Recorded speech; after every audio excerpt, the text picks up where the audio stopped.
It was meant to be just another quiet afternoon in the library.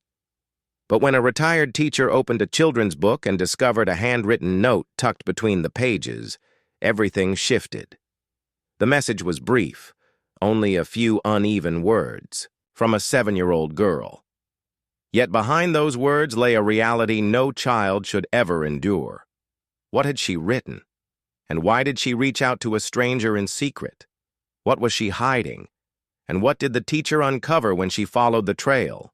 Stay with this story until the end to find out, and let us know which country you're listening from. Don't forget to subscribe to our channel. Evelyn Moore had grown accustomed to silence. At 67, her days unfolded slowly in her Asheville home, tidy, hushed, and far too big for one person.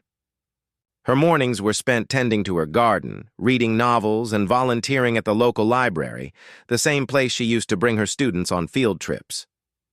Evelyn had never become a mother. Her husband, Ray, once longed for children, until alcohol demanded his loyalty instead. 15 years ago, she lost him to addiction. What lingered wasn't just grief, but the ache of a life that never became what it might have been. That rainy afternoon at the library seemed like any other. But while shelving a stack of children's books, one slipped open. Inside, between the pages of The Very Hungry Caterpillar, was a small, crumpled note written in a child's shaky hand. "If someone finds this, can you help my brother? We don't have food. My mom won't wake up. Please don't tell anyone." Emma, age 7. Evelyn froze. The words weren't merely a plea. They were a scream trapped on paper. That night, she couldn't sleep. Something about the message gnawed at her. The line about the mother not waking up echoed in her thoughts. Could it be the same sickness that had claimed Ray?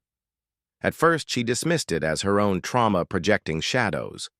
But the memories of late nights spent crying on the kitchen floor, of quiet mornings bracing for who Ray might be that day, came rushing back. She had seen what addiction did to adults. But to children? She could only pray it wasn't the same. The next morning, Evelyn asked to review the library's security footage. After some persuasion, the staff helped her locate the time when the book had been returned. And there she was, a small girl with tangled brown hair and a faded yellow backpack, carefully pushing a stroller with a toddler asleep inside. Evelyn watched with a lump in her throat. The child moved with such care, so quietly, as if she belonged to no one. No parent, no guardian, just a girl and her brother surviving alone. The next time Emma came to the library, Evelyn approached gently. "Hi, sweetheart. What's your name?" The girl hesitated, then answered, "Emma." "And your brother?" "Liam," she said softly, patting the sleeping toddler. "He's 2. Evelyn's voice warmed. "Do you come here often?" Emma shrugged. "It's warm and quiet and safe." That last word, safe, struck Evelyn harder than she expected. From then on, Evelyn began bringing snacks to the library: bananas, peanut butter sandwiches, granola bars. Emma never asked, but always accepted. After a week, Evelyn offered to walk them home. Emma hesitated, then nodded. Their walk was silent until they reached a half-collapsed building with a leaking basement door. Emma opened it with a bent coat hanger.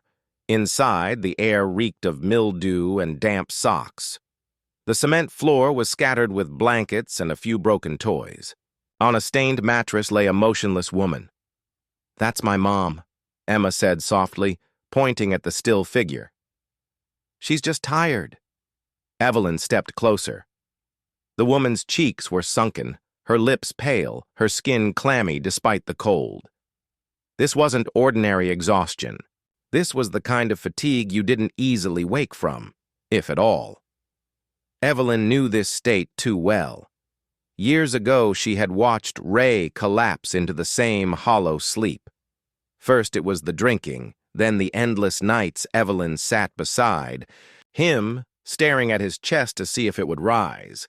praying it wouldn't be the night she had to make the call, hoping he might remember how to choose life.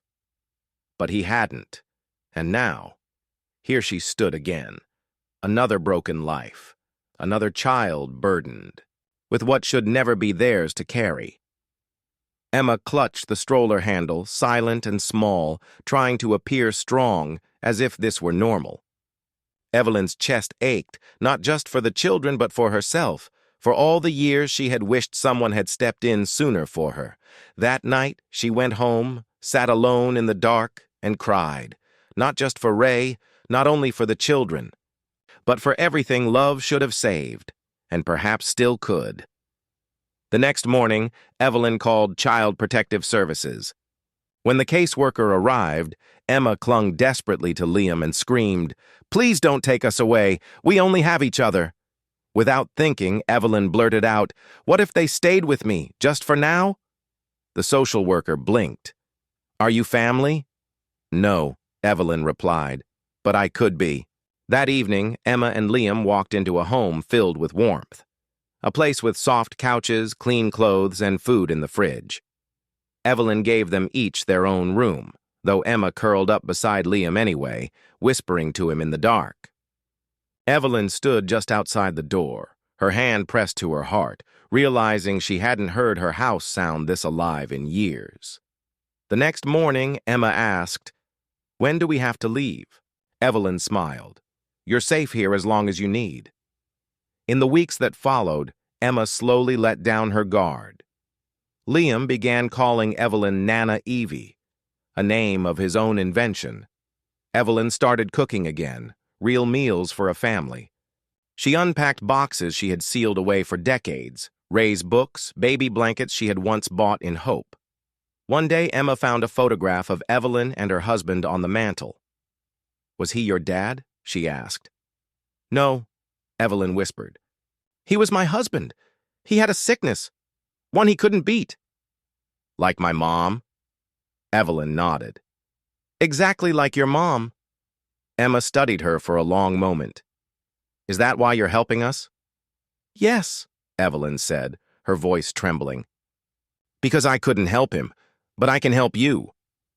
Months later, their mother, worn, broken, but finally ready, entered a long-term rehabilitation program. In a rare moment of clarity, she made the hardest, most selfless decision of her life. She signed over full custody to Evelyn, believing her children deserved a future she couldn't provide. When Emma heard, she didn't cry. She simply looked up at Evelyn with steady eyes and whispered, "Does this mean we can stay forever?" At the adoption hearing, Emma stood before the judge and read a short poem she had written for school. It ended with these words, "Miss Evelyn didn't just help me and Liam. She helped herself too. She always wanted a family. And now she has one." A year passed. Evelyn's home was no longer quiet. It rang with laughter, spilled juice, bedtime giggles, and muddy footprints across the kitchen floor. Every drawing Emma made found a place on the fridge. Liam had a sandbox in the backyard. The neighbor's dog now slept by their feet. The silence was gone. One afternoon, as she watched the children playing in the yard, a neighbor remarked, "Looks like you finally got the family you always wanted." Evelyn's eyes shone as she nodded. "No, I got the family I never knew I still needed. I never had children, but now I have 2 beautiful grandchildren, and that's more than I ever dreamed." That night, she tucked Liam into bed and kissed Emma on the forehead. As she switched off the light, Emma whispered, "I'm glad you found my note." Evelyn smiled. "I think your note found me." Sometimes the family we long for doesn't arrive when we expect it. Sometimes they appear later, waiting to be found by us too. Evelyn didn't just rescue 2 children. She saved the part of herself she thought was gone forever. Because love doesn't grow old, it waits. And when it's finally welcomed, it transforms everything. If you discovered a note like Emma's, just a few desperate words from a child, what would you do? Share your thoughts in the comments below. And remember, even the smallest act of kindness can change someone's entire life. Please subscribe to our channel and thank you for listening.